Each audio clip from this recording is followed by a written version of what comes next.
Hello everyone, welcome to our channel SAJS vlogs. இன்றைக்கி நம்ம என்ன பார்க்க போகிறோன்னா கத்திரிக்காய் தொக்கு செய்வது எப்படின்னு பார்க்க போகிறோம். வாங்க வீடியோக்குள்ளே போகலாம். இப்போ ஒரு சட்டியில் நான் நல்லெண்ணெய் ஒரு 4 டேபிள் ஸ்பூன் எண்ணெய் எடுத்திருக்கேன். இப்போ 4 டேபிள் ஸ்பூன் எண்ணெய் ஊற்றின பிறகு கடுகு 2 டேபிள் ஸ்பூன் நான் போட்டிருக்கேன். சோம்பு 1 டேபிள் ஸ்பூன் போட்டிருக்கேன்.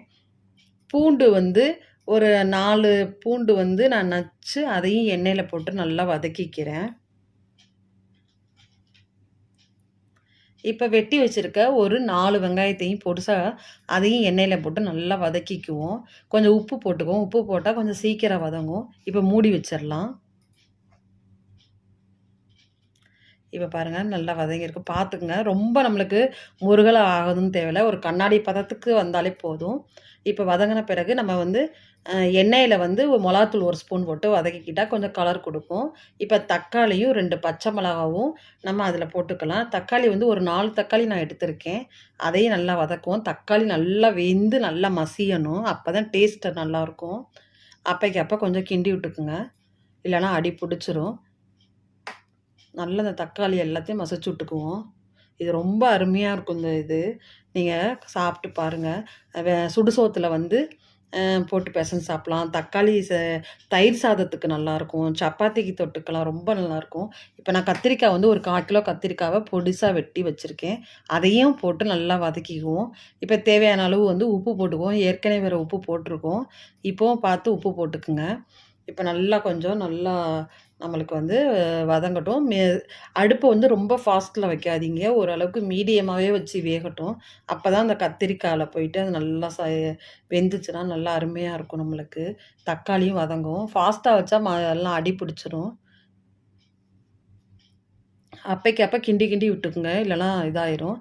இப்போ பாருங்கள், நல்லா வெந்துருச்சு. நம்மளுக்கு இந்த எண்ணெய்லாம் பிரிஞ்சு வந்துருச்சு. தக்காளியும் நல்லா மசிஞ்சிருச்சு. இப்போ பாருங்கள், இப்போ மசாலா போட்டுக்குவோம். இதுக்கு வேண்டிய மசாலாவை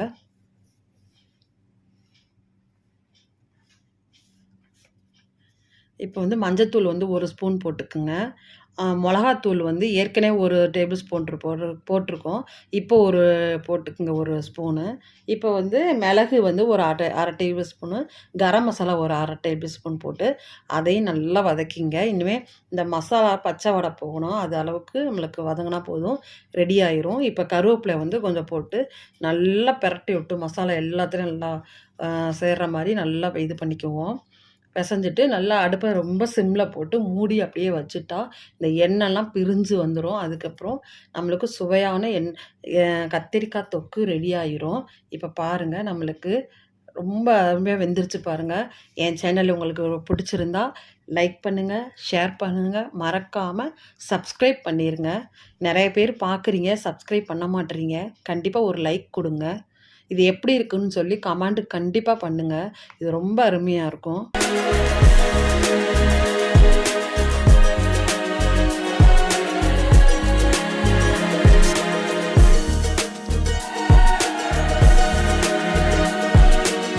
Thank you for watching.